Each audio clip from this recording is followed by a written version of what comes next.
Commune va se réduire. C'est-à-dire qu'on dit que l'histoire avance. D'abord, l'histoire revient un peu à son point de départ. C'est ça qu'il faut rappeler. Il faut rappeler, au-delà du débat technique, les grands principes. Et ce qui est assez intéressant, c'est que dans les discussions de 1789, des révolutionnaires qui ont mené à la création des communes, ils se demandaient, est-ce qu'il faut rattacher la commune aux paroisses, aux villages, comme c'est le cas aujourd'hui? Et ça, c'était la position de Mirabeau qui a triomphé. Et puis, il y avait ceux, comme Sieyès et Condorcet, qui disaient pas du tout. La commune, c'est une pure entité administrative. Ça n'a rien à voir avec l'appartenance culturelle, c'est-à-dire le village. Et à l'époque, Condorcet proposait 5000 communes. Aujourd'hui, si on s'oriente vers ça, on dit finalement, la première solution n'a pas marché après 2 siècles d'expérimentation.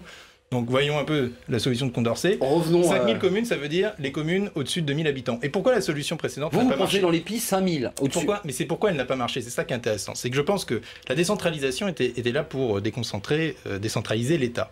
Et en fait, décentraliser l'État, on l'a multiplié. En 36 000...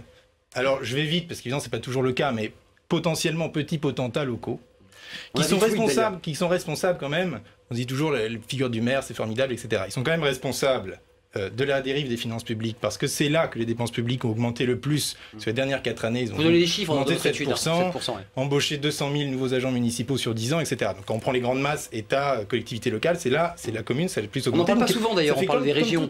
Comme tout État, si vous voulez, hors de contrôle, ils augmentent leurs dettes, ils augmentent leurs dépenses et ils augmentent leur fiscalité, forcément, puisque la taxe d'habitation a augmenté de 27%. Deuxièmement, c'est quand même le fait que, par exemple, le plan local d'urbanisme soit de la responsabilité des maires et du conseil municipal, qui, pour moi, est responsable de la crise du logement en France. C'est important. Vous ne pouvez pas libéraliser le foncier avec des maires qui s'accrochent à un plan local d'urbanisme et qui donnent les permis de construire dans des conditions extrêmement douteuses. Pour moi, si on donnait le permis de construire et le PLU au préfet...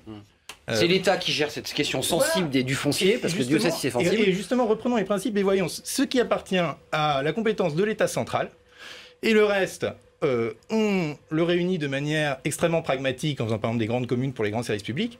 Et après, mais il ne faut pas oublier que si on supprime les petites communes, on ne supprime pas les villages. Les gens, ils sont toujours dans leur village. Et finalement, au lieu d'avoir un maire qui décide du terrain de boule et qui lève les impôts pour pouvoir faire le terrain de boule, les gens font des terrains de boule en crowdfunding. Voilà, c'est ça le... D'accord. Juste ce petit tweet, Catherine Vautrin, bien